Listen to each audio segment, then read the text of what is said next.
सभी लोगों से कहता हूँ, कितनी तरक्की आई है तेलंगाना के अंदर। आप खुद इस बात का अंदाजा कर सकते हैं, हर आदमी जानता है।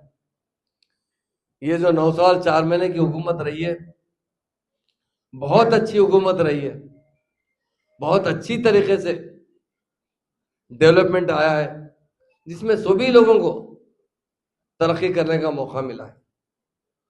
चाहे वो मुसलमान भाई हो, चाहे एससी भाई हो, एससी भाई हो, बीसी भाई हो, अपर कास्ट हो, हर एक के लिए सीएम साहब ने कुछ ना कुछ किया है।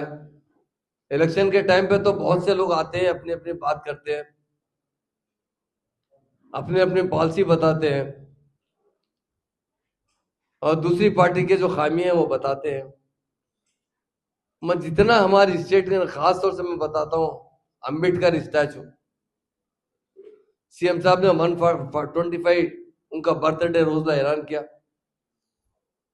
हैदराबाद में इतना बड़ा स्टैचू बिठाया गया, लाइब्रेरी बनाई गई। इतनी तहजीब जो हमारी गंगा जमुना तहजीब है, उसे हम कायम रखना चाहिए, इसी तरह हम जिस तरह तरक्की कर रहे हैं। और खास तौर से हमारे यहाँ पर मुस्लिम मीडिया के भाई भी है। मैं एक छोटी गुजारिश करना चाहता हूँ। मैं करीमनगर में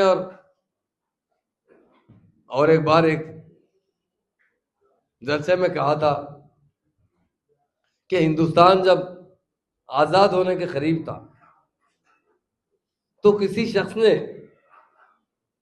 गांधी जी से सवाल किया था, आप हिंदुस्तान कैसा तरक्की याफ्ता देखना चाहते हैं? तो गांधी जी चूंकि इस्लामी लिटरेचर से बहुत वाकिफ थे, उन्होंने कहा, मैंने किताबों में पढ़ा हूं, उमर फारूक रजी अल्लाह अन्हु जो हमारे खलीफा थे, उनके दौरे हुकूमत में बहुत अच्छा एडमिनिस्ट्रेशन था, इंसाफ हुआ करता था। उसी तरह का हिंदुस्तान देखना चाहता हूं मैं, तरक्की याफ्ता।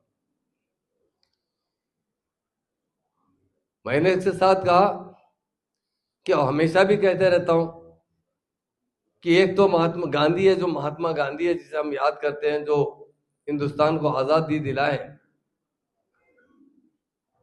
अब किसी वजह से वो जिंदा नहीं रहने की वजह से आज हिंदुस्तान के हालात खुद बिगड़ चुके हैं। वो रहते होते तो हिंदुस्तान बहुत आगे बढ़ता था।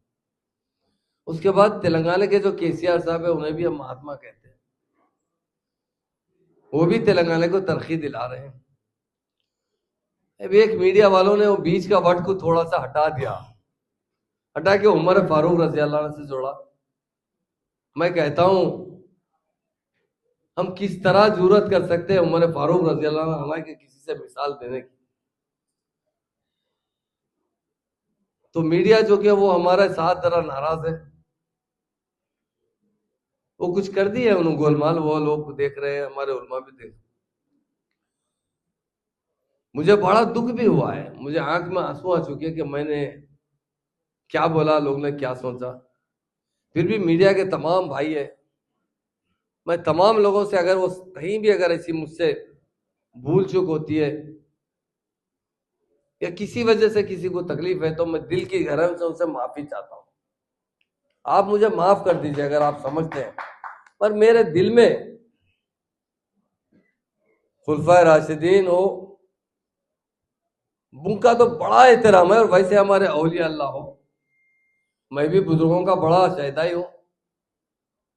मैं खुद भी एक, हमारे हैदराबाद में एक सलाहुद्दीन बाबा बुजुर्ग रहते थे, मैं हमेशा जाकर उनकी जिंदगी में भी दुआ लेता था, मरने के बाद भी, उनके इंतकाल के विसाल के बाद भी उनके मज़ार शरीफ जाता हूं। मैंने जो मेरी तनख्वाह मिलती थी, उसमें से बराबर थोड़े थोड़े पैसे रखकर वो दरगाह को अच्छी तरीके से बनाया हूं, जिसके लिए 20-25 लाख का खर्चा है।